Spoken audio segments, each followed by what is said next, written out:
Thanks so much for coming. My name's Ethan Briggs. I currently work at the University of Idaho, but today I'm going to be telling you about my PhD research while I was still in Australia, about the biogeography and systematics of Australian tarantulas.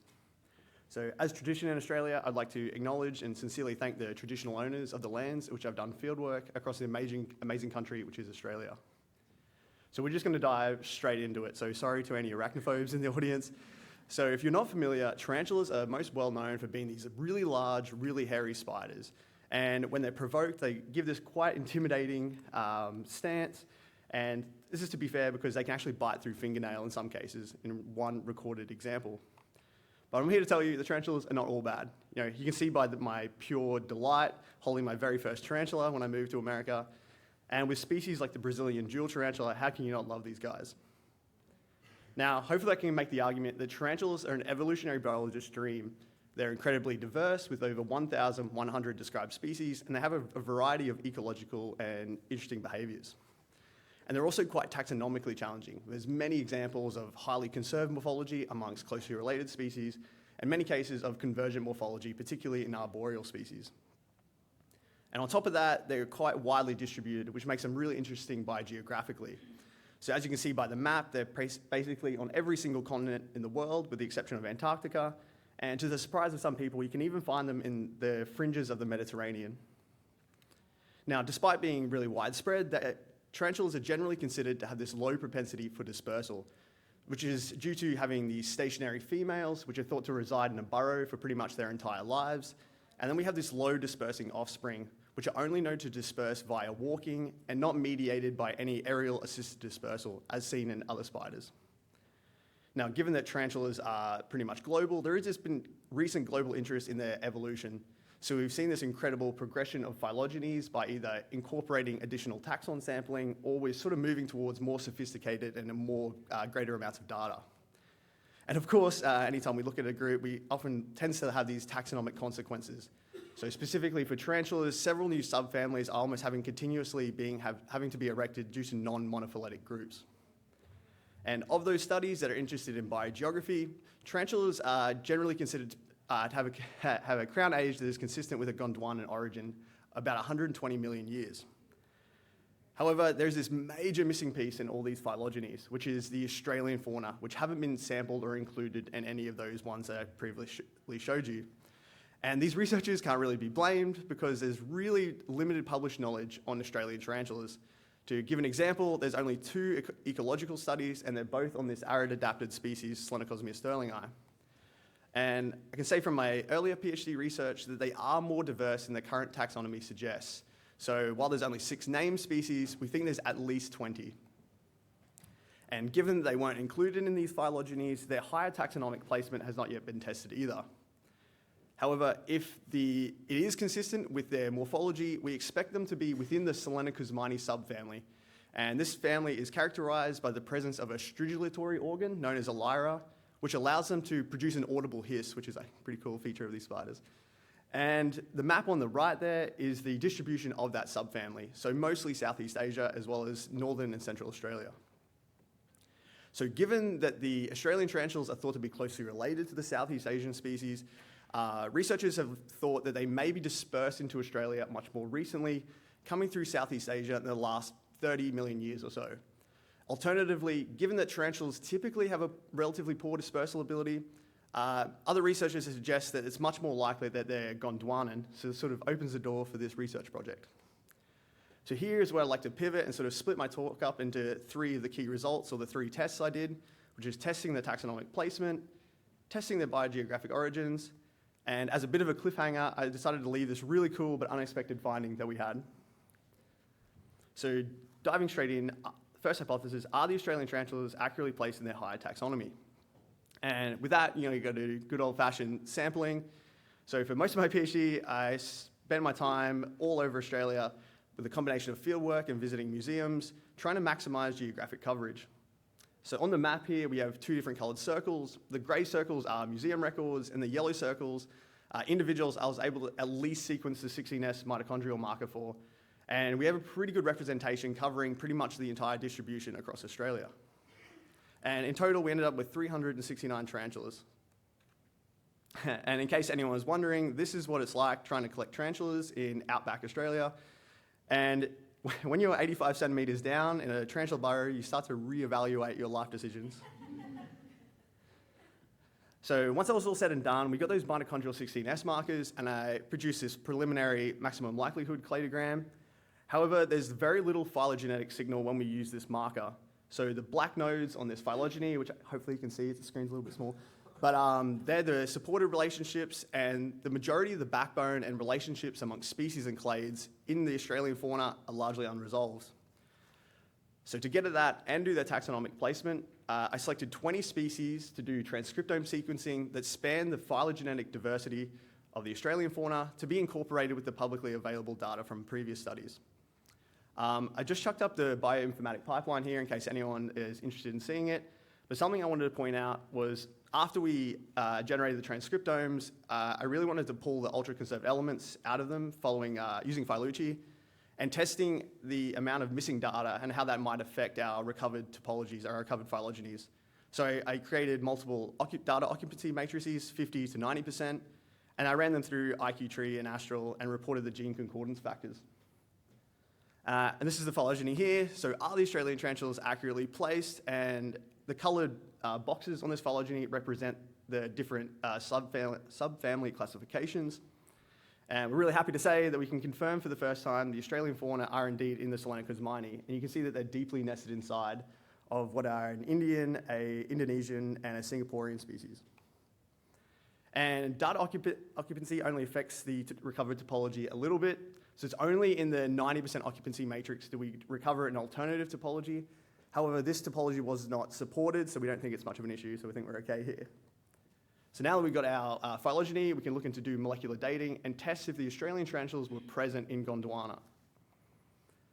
And we find that to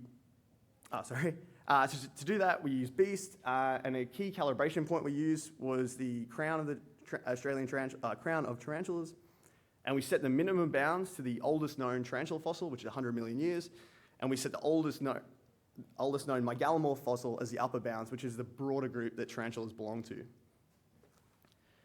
And I also tested birth, death, and Yule tree priors, again, just to make sure that none of these priors were driving our results. And what we found, the Australian tarantulas are far too young. We find that the crown age is 8 to 18 million years, and the stem age is 14 to 35 million years. So on the chronogram, we have this pale blue ribbon that goes from the top to the bottom, and that's to represent the continual breakup of the Gondwanan continent. So you can see the Australian crown is after that, or much younger. So when we take these two things into consideration, that the Australian fauna are deeply nested inside of the Southeast Asian fauna and this young age, we went ahead and we reject the idea that the Australian tarantulas are Gondwanan, but rather find support that they likely disperse into Australia from Southeast Asia. Now the cool part about this is this would have likely required overwater dispersal because to our knowledge, there hasn't been a continuous dry land connection from Southeast Asia to Australia. Now, for the unexpected result that I promised everybody, we have to look inside of the Australian fauna clade. And if you look at this phylogeny, you get a little bit of a different story in terms of branch supports. So there's a lot of red-coloured nodes there. And we get really low node and branch. We have these really short internal nodes as well. And we do have a lot more conflict in the topology. So, for example, with the 7 species, we recovered 3 different topologies depending on which data occupancy matrix we used. So after getting over the fact that I had a poorly resolved phylogeny, spending all this money, I thought, oh, hold on, these are probably signatures of a rapid radiation. And this is not completely unheard of. There are several examples of organisms dispersing into Australia from Southeast Asia and undergoing subsequent rapid radiation, such as the blind snakes and then Liverstonia palms, just 2 of several examples. And then something that I've been asking myself, as well as I've been continually asked by others, was this radiation adaptive? And at this stage, we're not really sure yet. So most species are undescribed. So again, we've only got 6 named species, but I think probably 30 to 40 is a reasonable estimate in the species number. Of course, species concept depending. So this sort of highlights the need for this broad taxonomic revision in the future, which I would love to do someday. And if you remember nothing else from my talk, these are the key takeaway points that I'd like you to remember me for, or hopefully cite me for. And that is, we add a major missing piece to tarantula evolution, being the Australian fauna. We highlight an example of recent dispersal in what is considered a Gondwanan lineage. We give an example of overwater dispersal and what is considered a dispersal poor taxon, which makes us have to reevaluate what these spiders are actually capable of. The importance of testing several data occupancy matrices, because again, if we just took the 90% occupancy matrix or the 50%, we might have really missed out on a lot of exciting data here. And lastly, highlight a new rapid radiation, that being the Australian fauna. So with that, I'd like to say thanks so much to my supervisors and the labs that I've been very fortunate to be a part of during my academic career so far, as well as the spider sampling team, which are a very integral part of this research, as well as all the organizations in society that help support my research. So again, I'd like to say thank you so much to everybody, and I've just left my email up there in case you would like to contact me. Thank you.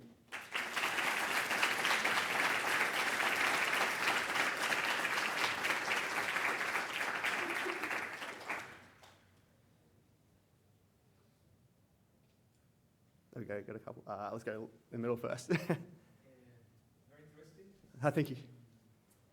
Yeah, I was wondering if by any chance, is there any evidence of fossils of tarantulas in Australia? No, so there's only currently 3 known fossils. 2 of them are quite young, about under 15 million, I think. And then there's that recent one, the 100 million year one, but none are from Australia, no. Cheers. Oh, yeah.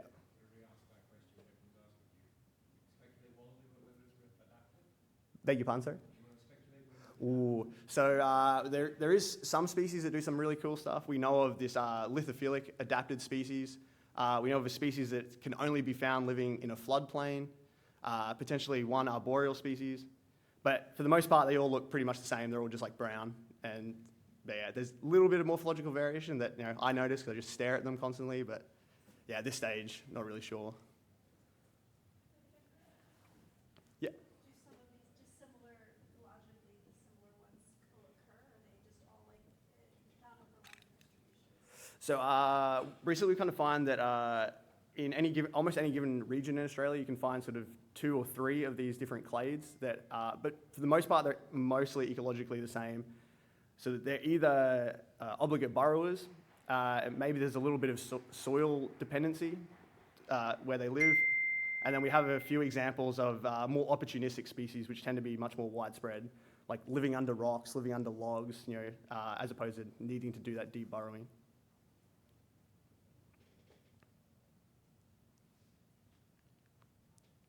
All right, okay.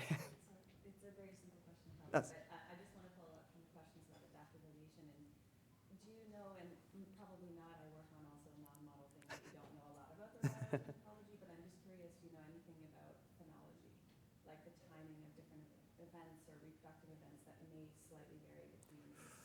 So we do know that some species grow and mature much more quickly. So the opportunistic species get very large very quickly versus the more arid adapted species, which grow incredibly slow. And they during winter as well, we sort of notice that they do this pause in like feeding. Even like they just flat out completely refuse food. So I think there is a little bit. Yeah. Awesome. Yeah, thanks so much, everyone. I might let the next speaker get ready for their talk. All right. Hi, everyone. My name is Pietro. I am a PhD student at the Omega Lab at GW. And today I'm going to be talking to you about what I consider to be the most majestic of organisms, and that's, of course, the subphylum Calycerata.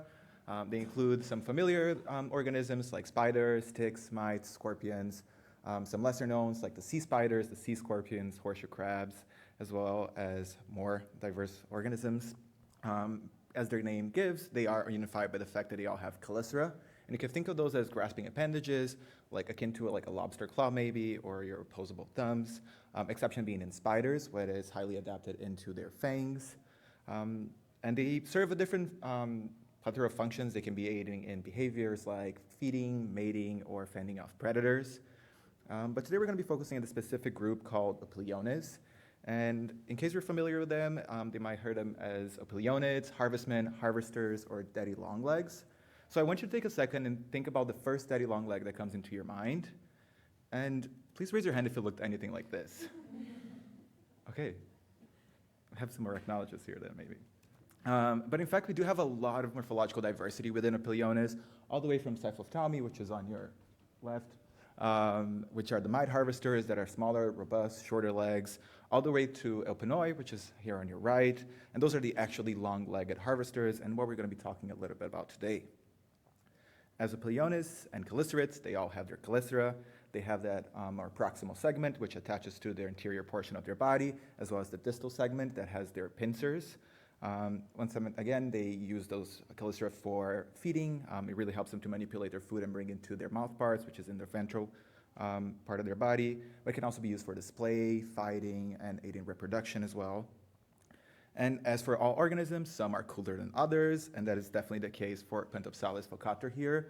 What you're seeing are two males. They're from the same locality, they're from the same population, same species, but the one on top, you can see how the chelicera is much shorter and robust. It almost looks like a big muscly person, whereas the Pentopsalis falcator at the bottom is much thinner and longer, like me. And this is a classic example of polymorphism, which is just that occurrence of multiple morphs within the same species. If you have two morphs, like those dragonflies, you usually call it dimorphism. You have three morphs, like those isopods, trimorphism.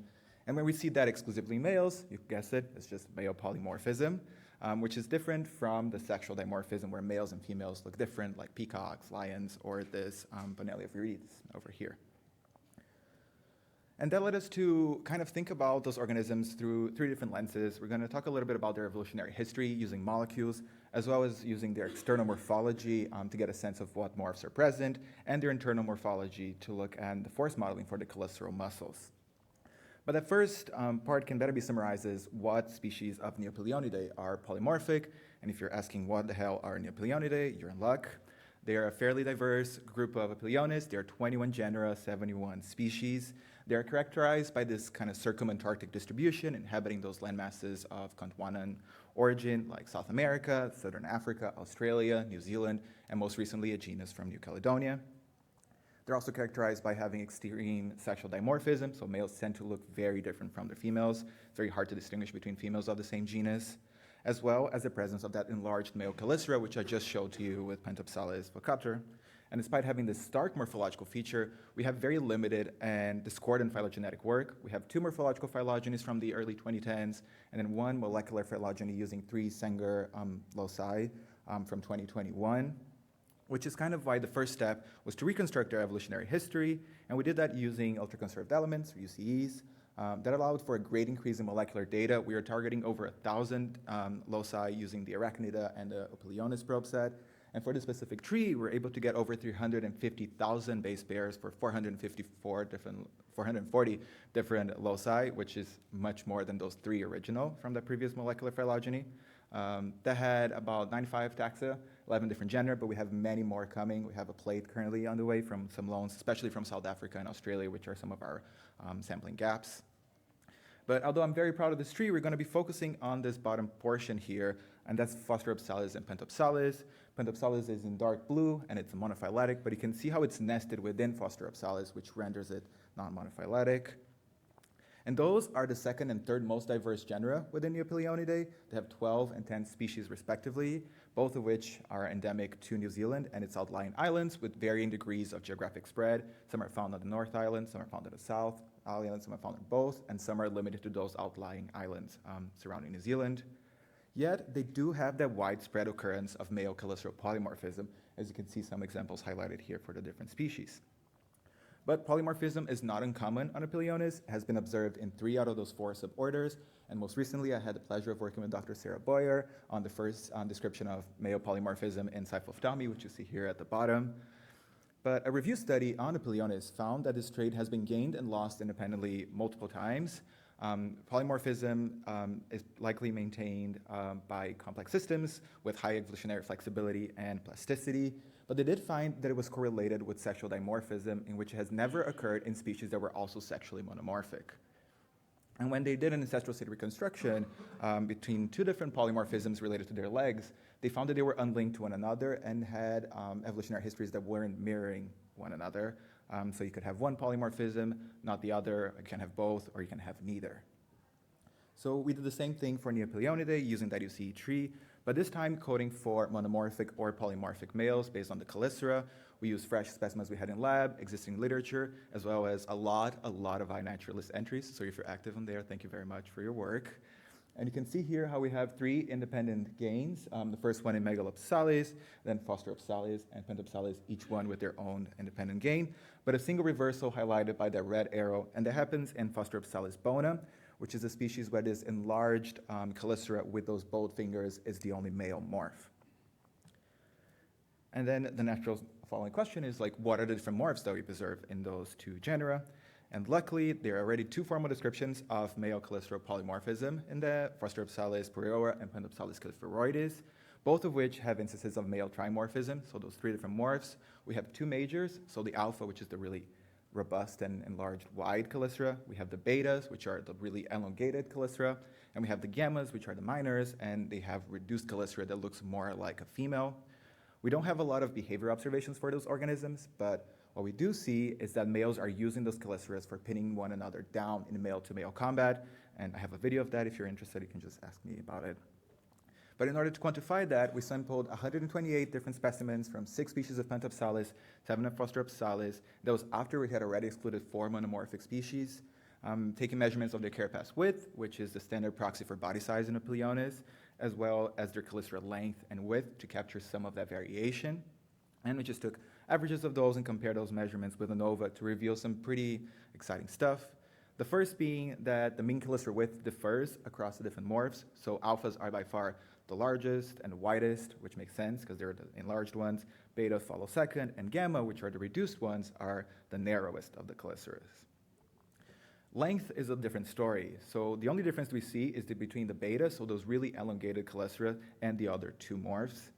But when we put those pieces together, we can see that those 3 morphs are kind of defined by the variation in chelicera length and width. So if you're short and wide, you're an alpha. If you're short and narrow, you're a gamma. And if you're long and narrow, you're a beta.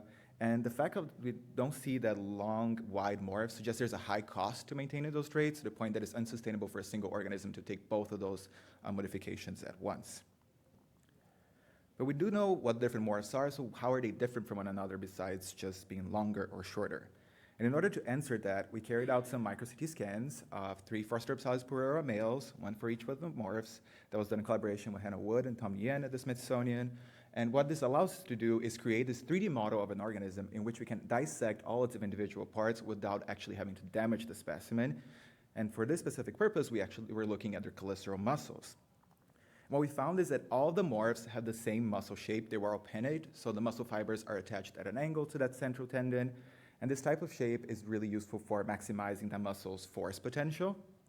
But in order to compare between the different morphs, we actually decided to look at the physiological cross-sectional area, which is a metric that is proportional to their force production and has also been shown to be comparable between different organisms.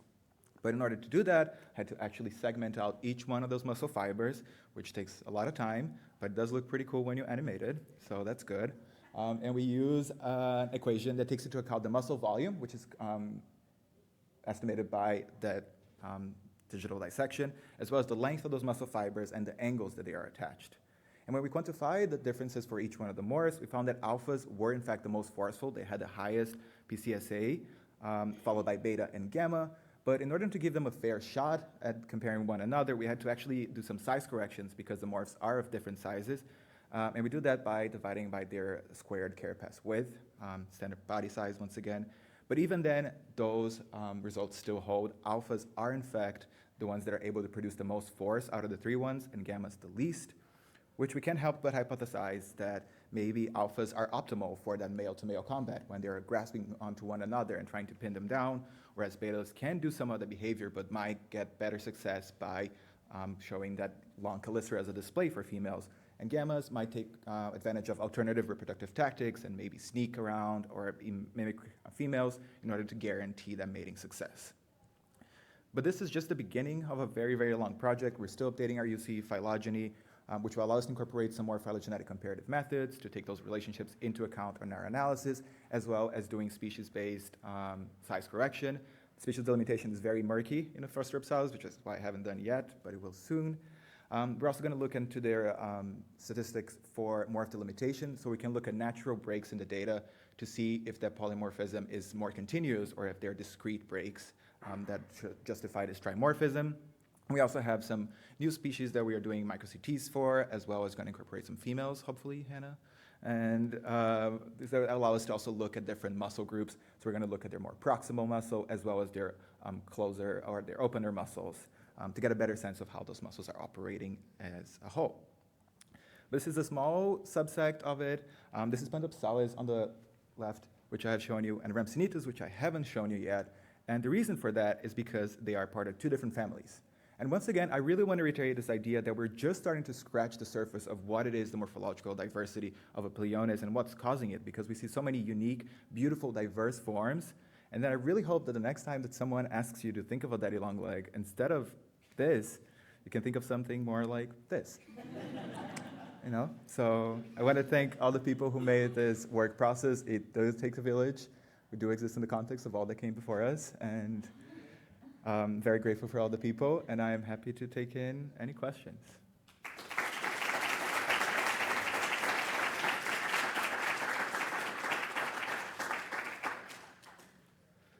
Yes. That was great.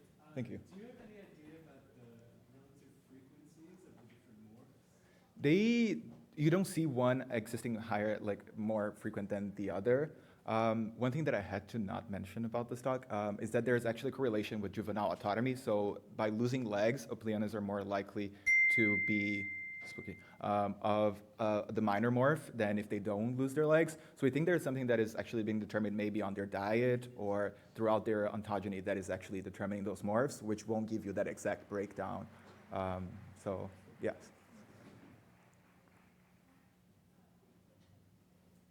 I guess I can show them fighting. It's pretty cool.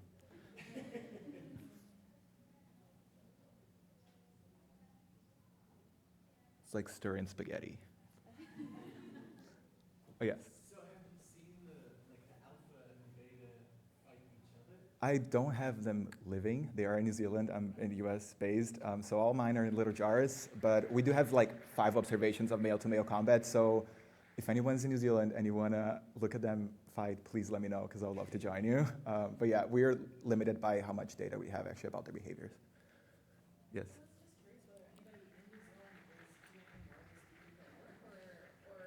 So all the work that we have, both of those trimorphism descriptions were done by Erin Powell and Chrissy Painting. And Chrissy's still based in New Zealand, Erin is now in the US, but those are the people that are working on new Phylogenomics. So if this sounds exciting to you, please come talk to me. There's so much work to be done on them and not a lot of competition for publication. So, come through. So yeah, we need more boots on the ground or money to actually spend some quality time in the national parks of New Zealand. And I think that was me.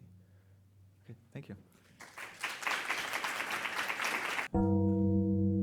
Perfect. There's a gong. Well, thanks everyone for coming to my talk. For those who don't know me, which is probably most of you, I'm Layton. I'm an assistant professor at the University of Toronto, and I'm going to talk to you today about some work we're doing in resolving phylogeny and revisiting mimicry hypotheses in what I would consider some pretty charismatic marine invertebrates. Hopefully I can convince you of the same.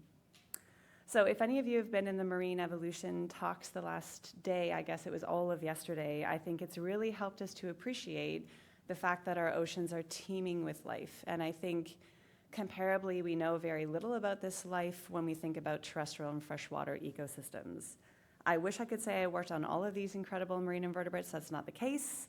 We really just work on mollusks, which are the most diverse marine invertebrate phylum. And for those of you who don't know what a mollusk is, I'm sure you do. You've spent a couple of days hopefully hearing some oyster talks at the very least. There's been some great talks. But just for those who don't, I'll kind of point you toward a phylogeny that shows you our current understanding of molluscan evolutionary relationships. These are the 8 extant classes of mollusk. They are very diverse in terms of shape, form, and function, and we work mostly in sort of the gastropod and bivalve space. And today I'm going to talk about nudibranchs specifically. The term nudibranch actually means naked gill, and I think this Hypsilodorus does a really good job of showing you that. You can see this little bright yellow gill plume at the back of its body, and these are, of course, its gills that are exposed to the seawater. Now, nudibranchs are loved by underwater photographers and some really intense citizen scientists, which is great because, like someone already mentioned, it means we have beautiful records on INAT, which really help our work. But I've been trying to convince people that they're also not just cool, but really cool systems in ecology and evolutionary biology. And I think part of that is because they have amazing defensive mechanisms to cope with the fact that they do not have the typical gastropod shell. So what you're looking at here is a ceratosoma, and if you see there's this inset here labeled F, it's kind of difficult to see, but really what it's showing you are these sort of creamy white glands, and these are specialized glands where the slugs actually concentrate their defensive chemicals. There are some groups of sea slugs that synthesize their own and others sequester, and for most we actually just have no idea and it's just assumed. But in addition to this chemical defense, we then see these wonderful kind of warning signals and aposematism across these groups, which is something that I'm really particularly interested in. And I would argue that we see the most beautiful color patterns in the family Chromatodiridae. This is also the most species-rich family of nudibranch. There's actually been quite a bit of work done on this family from a visual and behavioral ecology space and also in the chemical ecology world, which I'm just going to give you a very cursory overview of today. I'm simplifying this wonderful body of work, but I'll point you to the people you can talk to who lead this sort of stuff. But a couple of things I think are important to note about color patterns in these cool animals is that we know that other invertebrates mimic chromodorids, and not just chromodorids, but nudibranchs very broadly. What you're seeing at the top is a Chromodorus magnifica, which is a sea slug we find in the Indo-Pacific, and below that is a flatworm of the genus Pseudoceras, also found in the Indo-Pacific, and there are so many examples of this incredible flatworm nudibranch mimicry. There's also an example of flatfish mimicry with nudibranchs as well, which I haven't had a chance to talk about. But we also know a little bit about this variation in aposematic signals and chemical defense that varies both within and among species. This is work that stems from Karen Cheney's lab at the University of Queensland and Anne Winters, who is a student of Karen's who's now at the University of Exeter. And they are doing and have done some really incredible stuff to help propel our understanding of color pattern variation in these animals. And they've also helped us in running some really cool trials to understand which part of that aposematic signal is important to the predator, which has been really helpful. We also know that in some species, they range from being just simply distasteful to being extremely toxic. So there's a lot of variation there. But despite this wonderful body of work, the reality is we really do lack a robust phylogenetic framework for a lot of these groups. And I would argue just molecular data very broadly. These are non-model invertebrates. We unfortunately lack a lot of kind of basic understanding of their ecology and biology, which limits us a bit, but we're hoping to overcome these things in our research group and many other people doing great work as well.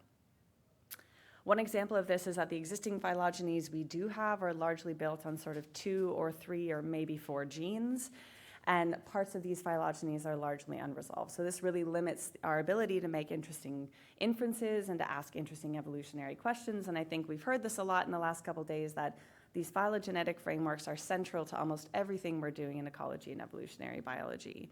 This is one example of some poor data analysis on our part, but that's because we're limited to just a 5-gene phylogeny. This was a project that my master's student did during the pandemic when we couldn't get in the field and lab, trying to just get as much genetic information that we have for all of these different nudibranch genera, because we're quite interested in tracing the evolution of some key color pattern elements across this group. But again, something like ancestral state reconstruction is only as good as the phylogeny you're putting into it. So we're trying to rectify some of this. And our first attempt to do this is in the family Chromatodiridae, which I've already mentioned to you about. For this, we used a 300-gene data set. If you're interested in that probe design, I've kind of linked the citation there. I think the paper might be submitted now. I need to ask Paige without totally stressing her out. But if you want a link to that or you're interested in that, happy to put you into contact or answer any questions at the conference over the next few days. So within the Chromatodiridae, what we can see now is actually that we have strong support across all nodes. This is our first fully resolved phylogeny for the family. We've included all 16 described genera, and unsurprisingly, 4 of these are non-monophyletic. At this conference, I'm not going to go into the nitty-gritty systematics of it. I'll save that for my malacology conference next week. But one thing I do want to say is that we were specifically interested in one particular query taxon, and that's the genus Cadlanella. So Cadlanella is described in the Chromatodoridae. That's where it's currently placed. We've had questions about that for many years from a morphological perspective. And in the last couple years, it's sort of been bouncing around in phylogenies, and there's really no general consensus. But we can say here with strong support that Cadlanella is certainly not a chromadorid. So we have some kind of systematic revisions to do here, but again, that's not really the focus of my talk. I do want to talk about the phylogeny for just another second because it's allowed us to actually generate our first time-calibrated tree for nudibranchs. And we just had a question about fossils. This might not seem obvious, but in fact, these are shell-less gastropods, so they don't have hard parts that fossilize. They do have radula, but they are extremely small and they don't fossilize well. So we don't have the privilege of using a fossil record in this group, so we rely on things like biogeographic calibration. And at the same time that we were doing this work, we were also describing a geminate species pair from either side of the Isthmus of Panama, which was helpful because then we could include representatives from each of these, and at least as a first cursory approach, put a kind of tentative date of the closure of the isthmus and actually get a time-calibrated tree. Now, none of the details of this tree matter. I just wanted to point out that actually what we see is that the family Chromatodoridae appears in the mid-Eocene about 42 to 45 million years ago. And this actually aligns with what we know about many other marine gastropod and heterobranch groups specifically. But I told you that this talk was going to be about aposematism and mimicry, so that's what I'm going to talk about next. And for that, I'm going to talk about two genera specifically. And the first of that is Phyllomeda. Now, these two beautiful animals that you see here are very fittingly found on either side of the Atlantic, like we are here. Well, there are people from all over, but the theme of the Congress has been that we're coming together. And these are actually considered to be distinct morphotypes of a single transatlantic species, Phyllomeda binza. This is a very interesting result and something that I was keen to kind of revisit with dense genomic sampling. I'll explain in a minute why, for the last 10 years, my brain has been thinking a lot about nudibranch mimicry. But we wanted to go back and say, okay, is this actually the case? I mean, are we really looking at Phyllomeda binza across the Atlantic, and do they really look this different? I will save you the kind of details because we have lots of different Phyllomeda species in this tree. I will say that this is from a different sequence capture data set. If you want to find that, you can find my paper or just talk to me, ask me any questions that you need. But what I want to point out about this tree is that we do in fact find a monophyletic Phyllomeda binza. And within that, we see these very distinct morphotypes in the Western and Eastern Atlantic. So that's super cool, but I think what's more cool is thinking about what sort of species we find in these kind of respective parts of the Atlantic. So what we see in the Western Atlantic is that Phyllomeda binza co-occurs with Phyllomeda clenchi, which I think we can appreciate it looks very similar to. And on the other side, Phyllomeda binza occurs with Phyllomeda purpurea, which it looks very similar to. So what it seems like is happening is that Phyllomeda binza is actually mimicking locally abundant congeners on either side of the Atlantic. And if you ever think about mimicry, maybe you're like, this is boring and old news. But for us who work on sea slugs, really we are just scratching the surface in what we know, and we were actually really excited by this. But it is something we've seen before. Like I said, I've been thinking about mimicry for many years now, and that's because during my PhD we found something very different. Actually, the first talk was a perfect setup because I spent my PhD years in Australia thinking about recent and rapid radiations as well. So this is a species, Chromatodorus colmani, that we actually find on either coast of Australia, and I think you can appreciate it looks very different. But again, let's look at the co-occurring species here, and what we find is in the west, we find Chromatodorus colmani with Chromatodorus westraliensis, and in the east, we find it with Chromatodorus burni. Again, this looks to be a case where this species is actually mimicking the locally abundant congener. Now, I want to say that I don't have time to go into these results again. Please just pull me aside and I'll show you some extra slides. But when we look for evidence of integration in both Phyllomeda and Chromatodorus, both Heidi and Snack would indicate that there is extensive integration, but we can't really discount the impact of incomplete lineage sorting here. So again, this Chromatodorus case specifically, most of these species evolved within the last million years. So we're talking a very recent radiation, and so it's difficult for us to tease apart those respective kind of signals of integration in ILS. But stay tuned because we're working on that. The next thing I want to just mention briefly, and again, this is through collaboration with wonderful people like Karen and her amazing PhD student, who I think is looking for a postdoc, Wei Li Chan. If you're in the chemical ecology world, she's incredible. But I had reached out to them several years ago because I was pretty keen in trying to see if we could look at chemical defense in our models and our mimics. And so that's that Chromodoros colmani in Western Australia, where we find it with its model Chromodoros westraliensis. And for this, I need to give you a little bit of background context about the chemical diversity within these species.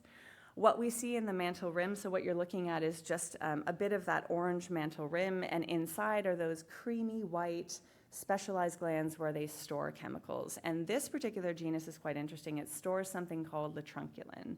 And latrunculin is incredibly toxic. Through some of the work Karen's done with toxicity assays, she showed nearly 100% mortality when exposed, when brine shrimp were exposed to this particular chemical. So it's very potent. The jury is still out whether it sequesters or it actually synthesizes, and we're trying to get at that with some microbiome work, which again, ask me about later. But anyway, I reached out to them and said, why don't we look at latrunculin concentration between these two species? And so Whaley did that as part of her PhD, looking at latrunculin concentrations across several different Chromodoros. And what she found, of course, was no detectable latrunculin in Chromodoros colmani, but lots of latrunculin in Chromodoros westraliensis. So that would maybe point toward a scenario of Batesian mimicry over something like Müllerian. The reality is we have quite low sample sizes for many of these. Maybe other people can kind of commiserate with me that working on non-model invertebrates can be challenging. We are at the mercy of what we can find. In some cases, it's not many. And so we have lots of nudibranchs that are very common and some that just aren't. So we're doing the best we can. But over the next few years and decades, I guess, we're going to be taking a deeper dive into these different mimetic species complexes. We're really interested, again, in understanding chemical defense between our mimics and our models. We're also interested in trying to tease apart the role that sponge diet plays here, not only in those chemical defenses, but how it plays a role in color pattern as well. We're also interested in genomic architecture, thinking about the role that chromosomal rearrangements are playing and how introgression might be facilitating this. This is work I did in my postdoc in a completely different context, but now applying it to these mimicry systems. And of course, from the heliconius world, we have a wonderful body of literature to kind of support us in that.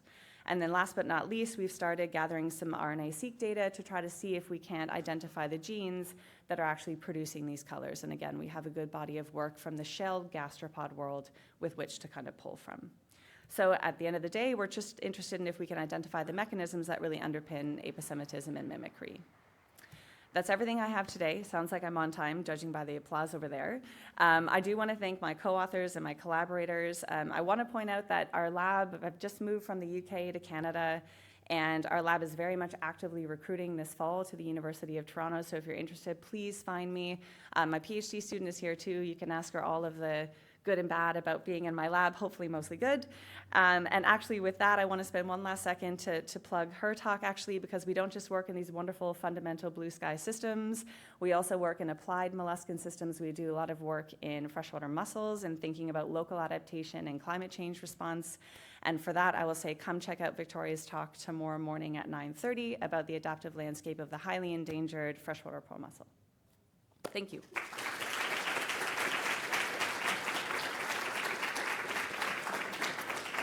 I think I have no time for talks, but please, or questions, but please come and find me.